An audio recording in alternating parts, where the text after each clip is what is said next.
नमस्कार विद्यार्थी मित्रो, सर्वांना नमस्कार. इयत्ता 8वी टॉपिक नंबर 15 एरिया क्षेत्रफळ. आपण 15.1 छोटा होता, सोपा होता, पूर्ण केला. तो कशा संदर्भात होता बघा, कोणत्या फिगरसाठी होता? पॅरलोग्रामसाठी होता. पॅरलोग्रामचा जो एरिया आहे तो कॉन्ग्रंट टू द एरिया हा म्हणजेच आपल्या आयताचा होता आणि त्याला सूत्र आपण वापरलं पाया गुणिले उंची, that is area of parallelogram. आता आपण जो चौकोनाच्या प्रकाराच्या संदर्भात विचार करणार आहोत तो आहे रॉम्बस, समभुज चौकोनाचं क्षेत्रफळ. सेकंड पार्टमध्ये आपल्याला एरिया ऑफ रॉम्बस म्हणजे ह्या चौकोनाच्या बद्दल आपण विचार करणार आहोत. समभुज चौकोनाचे क्षेत्रफळ सेकंड पार्टमध्ये.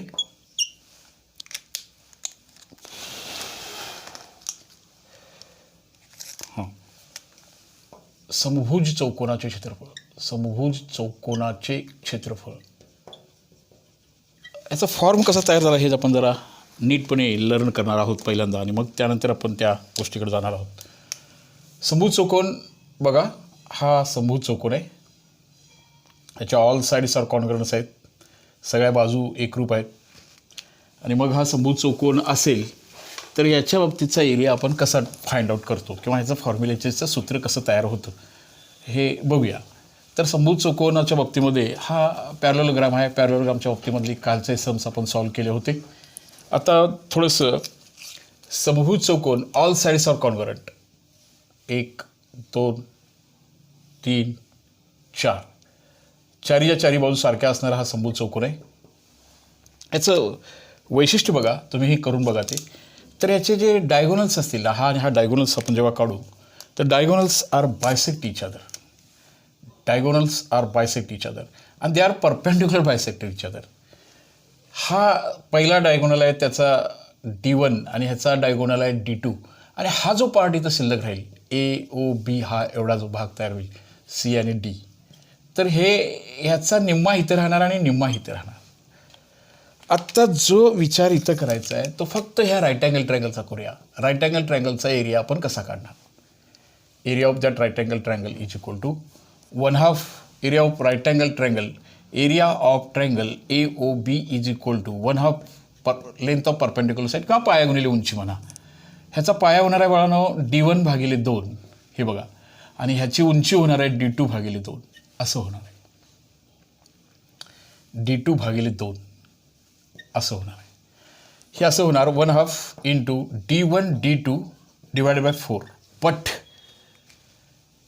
या चौकोनाचं क्षेत्रफळाची जर चौपट केली, हा फर्स्ट, सेकंड, थर्ड आणि फोर्थ हे चारीच्या चारी चौकोन कॉन्ग्रंट, त्रिकोण कॉन्ग्रंट असणार आहेत. म्हणजे त्याच्या एरियाची चौपट केली तर सगळ्या चौकोनाचं, ह्या समभुज चौकोनाचं क्षेत्रफळ मिळणार आहे. म्हणजे ह्याला गुणिले 4 केलं आपण, 4 गुणिले एरिया ऑफ ट्रायंगल AOB केलं तर ह्याला पण 4 गुणायला पाहिजे बघा. 1/2 into D1 D2 divided by 4. 4ला 4 cancel करूया आणि याचं क्षेत्रफळ सूत्र राहील 1/2 D1 into D2. 1/2 D1 into D2, 1/2 कर्णांचा गुणाकार, 1/2 पहिला कर्ण गुणिले दुसरा कर्ण, हे समभुज चौकोनाचं क्षेत्रफळ निर्माण होणार. समभुज चौकोन कर्णाचं निम्म भाग होतं. प्रॉपर्टी फार महत्त्वाची होती. समभुज चौकोनाचे कर्ण परस्परांचे लंबदुभाजक असतात. हा पहिल्या कर्णाचा निम्मा भाग, हा दुसऱ्या कर्णाचा निम्मा भाग, हे सगळीकडे कॉन्स्टंट राहणार आहे बघा. इथं तुम्ही विचार केलात, इथं D1चा पहिला भाग निम्मा भाग, इथं D2चा निम्मा भाग, हे सगळे कॉन्ग्रंट चौकोन त्रिकोण असणार आहेत आणि म्हणून त्याची चौपट केल्यानंतर संपूर्ण एरिया भेटणार आहे. म्हणून ह्या एका त्रिकोणा क्षेत्रफळाबरोबर 1/2 पाया गुणिले उंची किंवा काटकोन करणाऱ्या बाजूंचा गुणाकार, ही बाजू पण ती एवढीच आहे, D1/D2 आहे आणि ही D2 भागिले 2 आहे, कर्णाच्या निम्मा असणारा भाग. आता थोडासा तुम्हाला तो जड जाईल, पण ह्याचं लर्निंग हे का तयार झालं हे आत्ताच जरासं ह्या वयातच नीट लक्षात ठेवण्याचा प्रयत्न करा. का समभुज चौकोनाचं क्षेत्रफळ 1/2 कर्णांच्या गुणाकारा इतकं घ्यायचं असतं हे या फिगरमधून आपल्याला लक्ष देऊन पूर्वक ऐका. म्हणजे तुम्हाला त्या कर्णाचा जो गुणाकार आहे तो 1/2 कर्णांचा गुणाकार, 1/2 गुणिले पहिला कर्ण गुणिले दुसरा कर्ण, हे या समभुज चौकोनाचं क्षेत्रफळाचं सूत्र आहे. जेव्हा आपण एका सूत्राचा मनापासून स्वीकार करतो तेव्हा त्या गणितामध्ये फारसा दम राहत नाही. आपण उलटं करतो, गणिताच्या जास्त नादाला लागतो. गणिताच्या नादाला नका लागू. असे हजारो गणित आपल्याला सोडवता येतील, पण त्याचं फॉर्म्युलेशन नक्की आपल्याला माहिती असायला पाहिजे. हा एकदा एका त्रिकोणाचं क्षेत्रफळ पाय गुणिले उंची किंवा काटकोन करणाऱ्या बाजूचा गुणाकार, त्याची चौपट केल्यानंतर हा सगळा क्षेत्रफळ मिळणार आहे, त्यानं व्यापलेली सगळी जागा मिळणार आहे, म्हणून आपण 4 न गुणूया. आणि म्हणून 1/2 कर्णांचा गुणाकार हा समभुज चौकोनाच्या क्षेत्रफळाचं सूत्र निर्माण होतं. त्याचा स्वीकार काळजीपूर्वक करा. कसं निर्माण झालं हे नीट बघा, म्हणजे तुम्हाला ते आयुष्यभर लक्षात राहील. परीक्षेपुरतंच नव्हे तर कंटिन्युअस तुमच्या ते लक्षात यायला मदत होईल. हा भाग इथं हा समभुज चौकोनाचं एरिया काढण्याच्या बाबतीमध्ये हा भाग आपण एकदा शिकला की आता त्याच्यावरचे समचं प्रॅक्टिस करणं फारसं अवघड जाणार नाही. तुम्ही त्याच्यावरचे एक्झाम्पल सहज किंवा आरामात तुम्ही सोडवू शकता. असा भाग आता इथं तयार होतो. बघा, आपण 15.2 मधले काही सम्स आपण बघणार आहोत. आता समभुज चौकोनाच्या क्षेत्रफळ हे कर्णाच्या गुणाकारा इतकं का घ्यायचं असतं हे तुमच्या मनाला एकदा आणि एकदाच समजावून सांगा. ते कसं तयार होतं, समभुज चौकोन म्हणजे काय, त्याची प्रॉपर्टी काय, त्याचे कर्ण परस्परांचे लंबदुभाजक ह्या शब्दाचा अर्थ काय, निम्मे निम्मे होणे म्हणजे काय होणे, मग एका त्रिकोणा क्षेत्रफळ 1/2 काटकोन करणाऱ्या बाजूचा गुणाकार किंवा 1/2 पाय गुणिले उंची ह्याच्यावर स्वतःचं प्रभुत्व असणं, या गोष्टी बाळगणं इथं महत्त्वाच्या होत्या. मग ते लर्निंग होईल. काही मुलांच्यामध्ये पाठांतराची फारच सवय असते. पाठांतरापेक्षा अंडरस्टँडिंगला फार इम्पॉर्टंट मॅथ्समध्ये आहे, विशेषतः या संकल्पना. मग ज्यांनी फक्त पाठांतराकडे लक्ष देतात त्या मुलांना ही सूत्र लक्षात ठेवण्याचं टेन्शन येतं. सूत्र लक्षात ठेवू नका, ती लक्षात आपोआप राहतील. त्यासाठी त्याची पार्श्वभूमी, त्याचे गुणधर्म नीट लक्षात घ्या. आता 15.2 मधलं पहिलं गणित कसं आहे बघा. एका समभुज चौकोनाच्या कर्णांची लांबी 15 आणि 24 आहे, ते क्षेत्रफळ काढा. अगदा आहे. आत्ता हे 5वीच्या मुलाचं काम झालं, पण 8वीच्या मुलानं हे लर्न करायचं होतं. एका समभुज चौकोनाच्या कर्णांची लांबी ही काय आहे बघा बरं. पहिला कर्ण तुम्ही हे D1 पहिला कर्ण आणि दुसरा कर्ण असं तुम्ही संबोध घेऊ शकता. कर्णांची लांबी 15 आणि 24 आहे.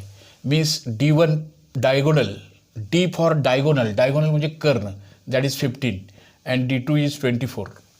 15 आणि 24 आहे. तर तुम्ही त्याचं क्षेत्रफळ काढा. समभुज चौकोनाचं क्षेत्रफळ 1/2, पहिला कर्ण 15 घ्या, दुसरा कर्ण 24 घ्या. 15ला 2 भाग जात नाही, पण पलीकडच्या 24ला जातं ना. बे एक्के बे, बे एक्के बे, बे दोन्ही 4 राहिलं ते 15 गुणिले 12, 12 पंचे 60, 12 एक्के 12 आणि 18.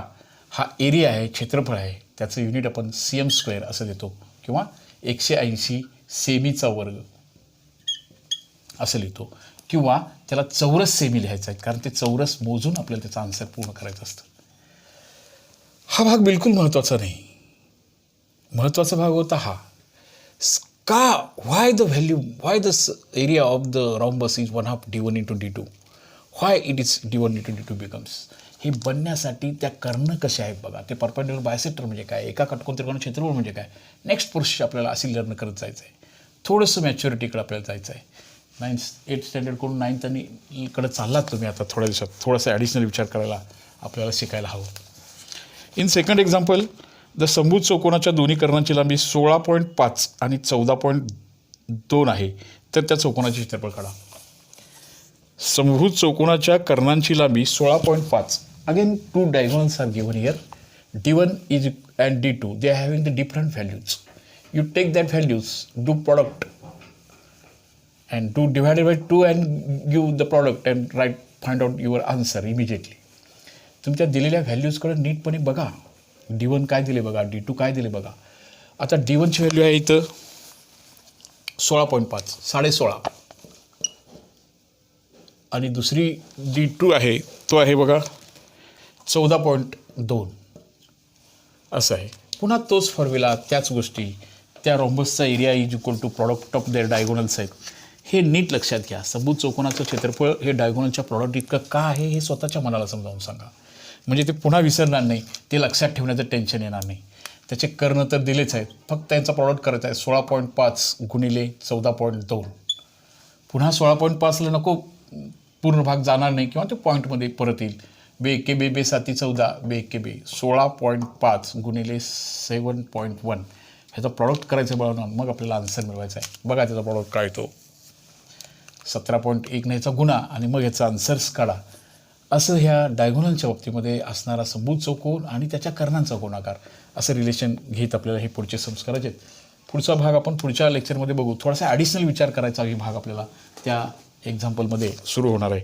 आता समभुज चौकोनाची परिमिती दिल्या. What is perimeter? पेरिमीटर 100 आता त्याची प्रत्येक बाजू किती येईल बघा. एका कर्णाची लांबी दिलेली आहे तर त्याचं क्षेत्रफळ काढा. आपल्याला परिमितीतून आणि त्या एका कर्णातून दुसरा कर्ण शोधायला हवा. पुन्हा पायथागोरसची मदत घ्यायला हवी. थोडंसं ॲप्लिकेशनचे समय आपण ते पुन्हा भाग घेऊया. तर हे सूत्र ह्याचं थोडं ॲप्लिकेशन्स थोडे ॲडिशनल विचार करत करत आपण हे टॉपिक्स पूर्ण करायचे असतात. जादा विचार करायची सवय, जादा प्रॉपर्टीज किंवा जादा गुणधर्म माहिती असायला पाहिजेत. त्यासाठी पायथागोरस थेरम नीटपणे यायला पाहिजे. ह्या बेसिक गोष्टी आत्ताच लर्न करा की जेणेकरून पुढच्या 9th आणि 10thसाठी तुम्हाला त्याचा निश्चित उपयोग होईल. त्याचा आळस न करता थोडंसं प्रॅक्टिस, थोडंसं एक्झाम्पलचं सराव हा असायला पाहिजे. 8वीच्या बाळांनो 9वीचे आणि 10वीचे सगळे लेक्चर्स आपण फॉलो करत केलेले आहेत. परत एकदा हार्टली रिक्वेस्ट करतो आहे की ज्या बाळांनी अजूनही गणित मैत्री चॅनलला सबस्क्राईब केलं नाही त्यांनी सबस्क्राईब करा. पहिल्यापासूनचे सगळे लेक्चर्स बघा. सगळ्याच गोष्टी ॲन्युअल एक्झामिनेशनसाठी असणाऱ्या काही पेपर्स, टेस्ट सिरीज तुम्हाला निश्चित उपयोग होईल असा भाग आपण घेतो आहे. थोडंसं या वर्षभरातलं सगळाच कारभार, सगळ्याच गोष्टी ह्या फक्त केवळ, मी नाही म्हणत केवळ ऑनलाईन हे होतं आहे असं नाही. ऑफलाईनची गरज आहे. ऑनलाईन ऑफलाईनचं मिक्सिंग करून आपल्याला हे वर्ष संपन्न करायचं आहे. थोडंसं गणिताला मजबूत करण्यासाठी माझाही थोडासा खारीचा वाटा तुमच्याबरोबर असू द्या. पुन्हा हार्टली रिक्वेस्ट करतो आहे गणित मैत्री चॅनलला सबस्क्राईब करा. आमचा आनंद वाटवा. कमेंट करत चला. तुम्हाला पाहिजे असणाऱ्या गोष्टी सांगत चला. कोणता भाग पुन्हा हवा असेल तोही सांगत चला. ओके बाळांनो.